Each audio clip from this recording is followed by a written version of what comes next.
Hello students, चलो आज हम स्टार्ट करते हैं बी वर्ड से idioms and phrases. By hook और by crook. By one means to another, यानी कि आप कह सकते हैं किसी भी तरीके से हमें ये एग्ज़ाम क्लियर करना है, किसी भी तरीके से, सही तरीके से करें या गलत तरीके से करें। बाय हुक और बाय क्रूक, जैसे कि आजकल सब कह सकते हैं कि भाई आप किसी चीज़ में हैं, आपको किसी से लव है, तो आपको उस गर्ल को लेना है या उसको प्राप्त करना है, किसी भी तरीके, कोई भी तरीका आप उसको अपनाएं, बाय हुक या बाय क्रूक। नेक्स्ट है आपका bear the brunt of, to bear the main shock of. अब आप कह सकते हैं इसका मीनिंग में कि आपको कोई चीज़ है उसका असर झेलना पड़ेगा, ठीक है, यानी कि बहुत बुरे तरीके से असर झेलना।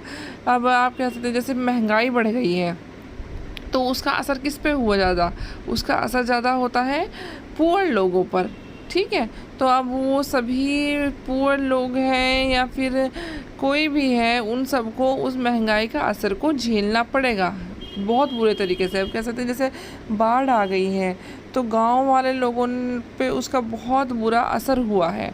नेक्स्ट है आपका बेल द किट, तो to take first step at personal risk, यानी कि पहला रिस्क लेना, फर्स्ट स्टेप लेना, वो किसी काम में को आगे बढ़ने के लिए एक पहला ऐसा रिस्क लेना जो आपको लगता है कि बहुत ज़्यादा डिफ़िकल्ट है।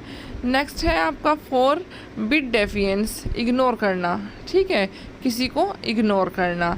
ब्लू वंस ट्रम्पेट, ठीक है, तो आपका इसका मीनिंग होगा क्या, अपनी प्रशंसा अपने आप करना। ओके। नेक्स्ट है आपका नंबर 6 ब्रेक द न्यूज़। अब आप कह सकते हैं इसको हिंदी मीनिंग में कि क्या है इसका हिंदी मीनिंग, कि किसी न्यूज़ को तोड़ना। नो, इसको आप कहेंगे इसका टू गिव बैड न्यूज़, कि देना, किसी को बैड न्यूज़ देना। नंबर 7 है इसका आपका burn a hole in one's pocket, यानी कि किसी की पॉकेट में हॉल हो गया है।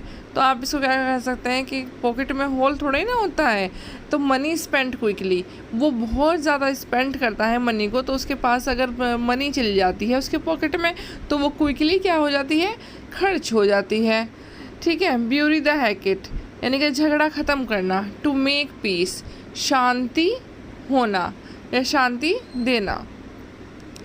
नंबर 9 है आपका beside oneself, to feel excessively, यानी कि किसी को बहुत ज़्यादा दुख होना, ठीक है।